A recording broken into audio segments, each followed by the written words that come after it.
안녕하세요. 라이트브로스 미소입니다. 벌써 2023년 새해가 밝았습니다. 2023년의 자전거는 어떤 게 인기가 있을지, 자전거 시장은 어떻게 변화할지 우리나라 최초 자전거 기자인 바이크 매거진의 박창민 편집장님을 모시고 다양한 이야기들을 해볼 거예요. 오랜만에 뵙네요. 네, 편집장님은 1년 동안 또 어떻게 지내셨는지. 시작은 여전히 팬데믹 기간이었고 자전거 수요가 충분히 많았던, 하지만 자전거 이벤트는 할 수 있을까?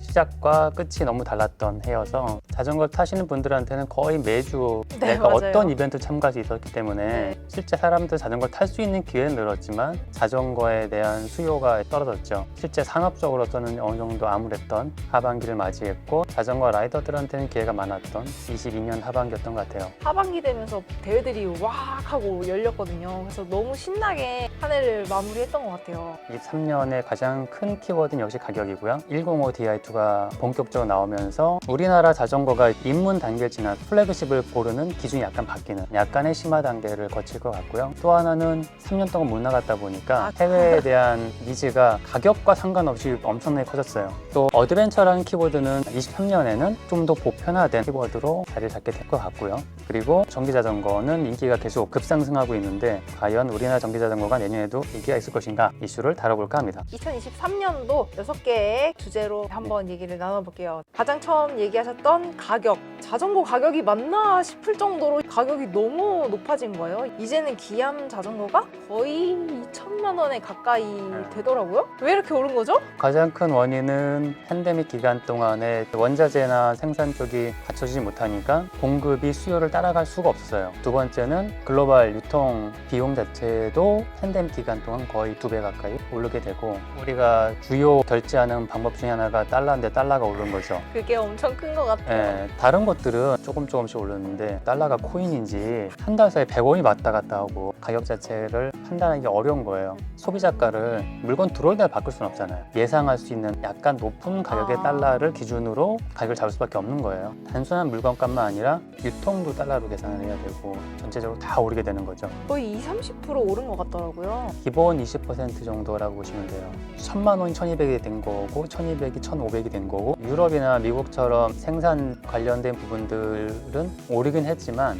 우리나라처럼 급격하게 오른 거는 좀 적어요. 근데 또 하나 아실 것들은 미국이나 유럽이 우리나라보다 자전거 가격이 싸지 않아요. 최상급이다 그러면 한때 $10,000 넘어갔는데 우리나라 여전히 1000만 원대를 누르고 있었거든요. 이번에는 폭발한 거죠. 22년 추석을 지나서 물량이 들어오면서 그 소비자 가격들이 500만 원이었던 것 같은데 왜 700만 원이지? 이렇게 된 거예요. 그러면 같은 자전거를 사더라도 좀 일찍 산 사람이 유리했던 거네요? 그렇죠. 여름 전에 산 사람들과 여름 후에 가을에 산 사람들은 가격 차이가 10만원, 100만원, 200만원이 나요. 유럽이나 미국에서는 우리나라보다 자전거 자체의 가격이 되게 높다고 했는데 혹시 중고 자전거 가격도 높나요? 높고 상태도 좋지는 않아요. 왜냐면 우리나라는 자전거를 정말 조심스럽게 타는 편이고 잘 다루는 편이에요. 외국에 가서 보면 정말 중고예요. 정말 중고? 이거 예를 들면 그게 탔다는 게 티가 나요. 실예로 들면 제가 아는 캐나다 분 같은 경우는 우리나라 와서 중고 자전거를 사서 가요. 항공비도 뽑는 데요.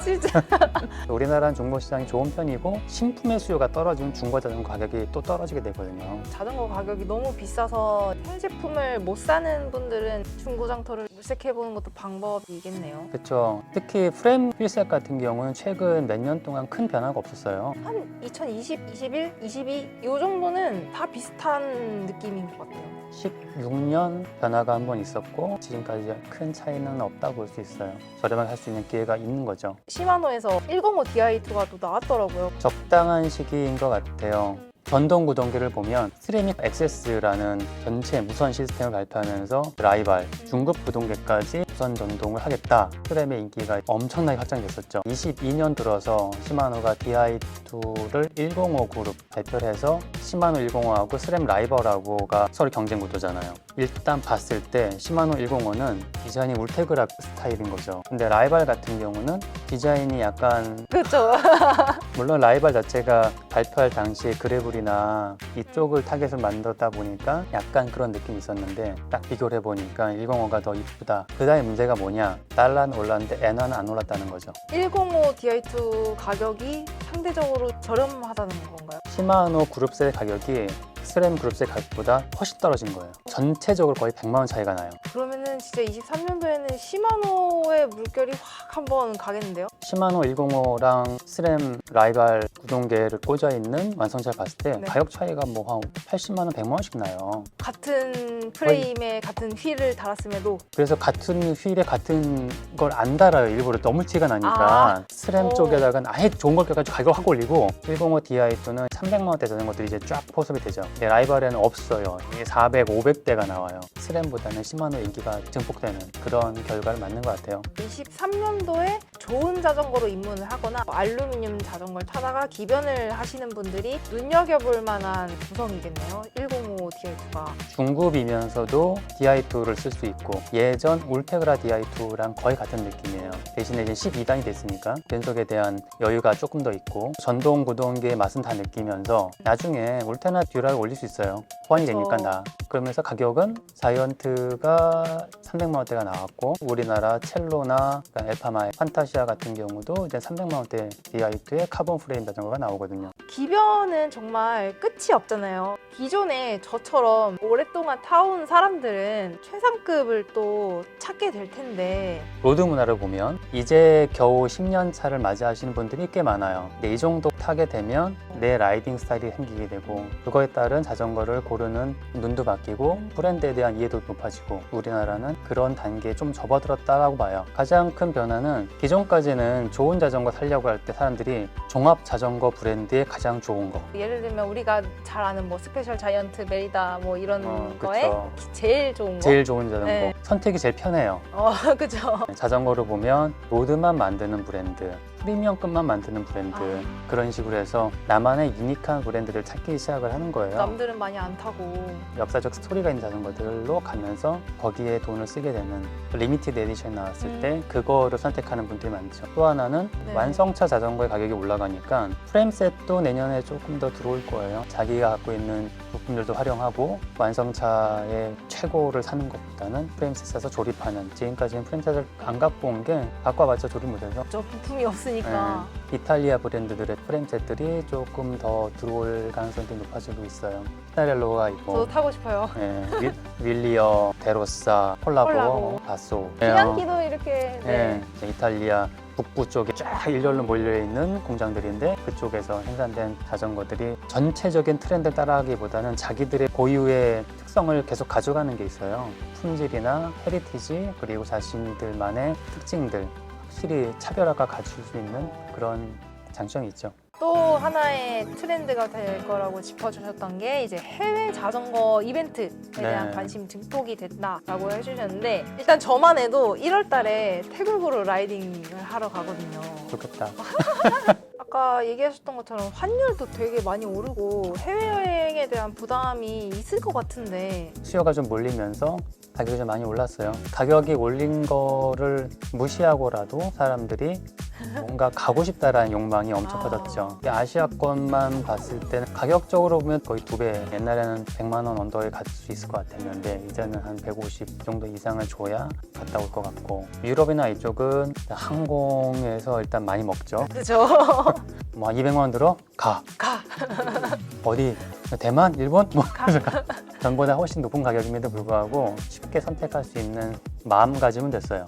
일본은 꽤 많이 갈 것 같아요. 아까 엔저라고 하셨으니까. 초반에는 뭐 오키나와나 밑에 후쿠오카나 이쪽을 네. 가면 좋고 여름에는 니스코 같은 UCI 그란폰도 월드 시리즈 같은 네. 2월, 3월 정도에는 대만 우링 올라가는 KON 챌린지 때문에 워낙 유명하다 보니까 그쵸.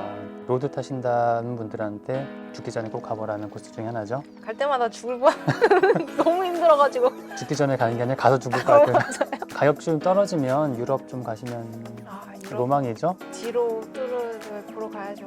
세계에서 가장 어려운 아마추어 스테이지 레이스인데 오뚜루뚜 시리즈들이 보통 5일짜리 짧으면 3일, 길면 7일짜리 스테이지 레이스니까 잘 타시는 분들은 가서 정말 평생 기억에 남을 레이스가 되고 싶을 거예요. 이런 사이클링 이벤트들이 굉장히 많은데 정보를 사실 얻기가 힘들잖아요. 갔다 오신 분들도 그렇게 많지 않고 네. 그런 쪽에 투어 상품이 많아질까요 이제? 조금씩 늘어날 것 같아요. 저희 같은 경우도 뭐 타이완 KON 챌린지를 모집해서 갈 때가 있는데 우리나라에서 접수 못해요. 대별로 접수하기 엄청 어렵거든요. 그쪽 여행사들 통하면 슬롯을 갖고 있기 때문에 쉽게 접수할 수 있고, 이런 식의 여행 상품이 만들어지면은 참가자들은 돈만 내면 할 수 있는 거죠.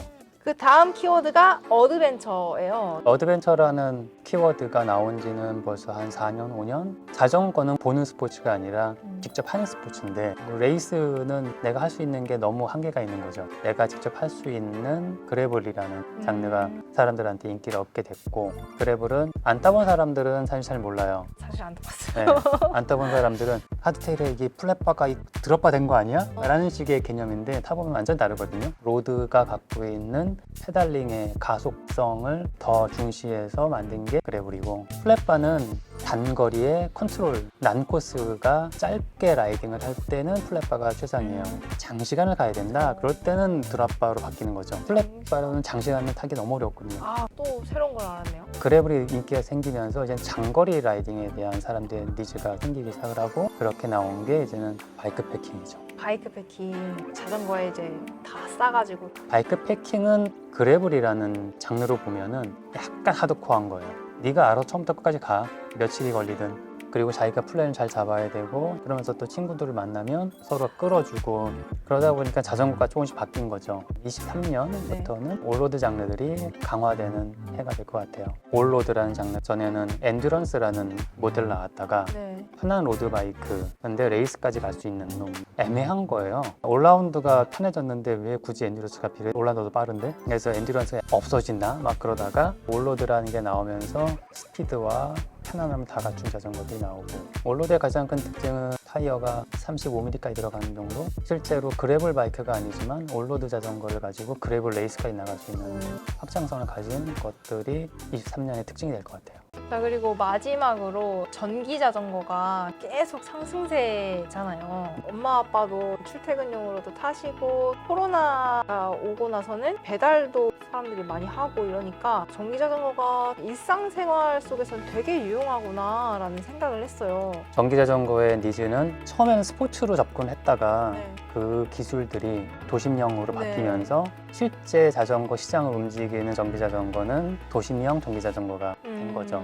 근데 우리나라는 일반인들한테서 가격의 인식이 딱 있어요. 내가 생각하는 자전거는 여기까지야. 근데 전기 자전거로 들어가니까 100만 원이라는 갭이 무너져야 되는 상황이 맞아요. 생긴 거예요. 모터가 뒷바퀴 허브에 있냐, 비비 센터에 있냐. 허브 구동계가 확실히 저렴해요. 근데 센터 드라이브를 가면 200원대로 안 떨어지죠. 우리나라는 전기 자전거가 아주 뻔해요. 뒷바퀴 허브에 전기 모터가 달려있는 미니벨로. 그거 이상을 넘어갈 수 없어요. 그 이상을 가기 위해서는 안전검사 절차라든지 가격적인 문제들이 꼭 발생을 하니까 해결해야 될 가장 큰 과제라고 봅니다. 우리나라는 허브형 전기 자전거가 많이 팔렸어요. 그런데 그마저도 가격이 오르기 시작하는 거예요. 이제 허브 구동계의 미니벨로 전기 자전거인데 170, 180 이제 200대를 향해 200대를 향해 가는 것들이 나오고, 일반적으로 전기 자전거에 대한 규제를 모터 파워로 하진 않거든요. 그냥 스피드, 무게 뭐 이런 걸로 하는데, 우리나라는 모터 파워 350W 그 이하, 그러니까 다 350W죠. 그냥 300W 만들 이유가 없으니까 23년부터는 500W를 올려 허용해 줄게 라고 바뀐 거예요. 근데 500W를 올리게 되면 모터가 배터리를 더 많이 쓰겠죠. 배터리 더 커져야 돼.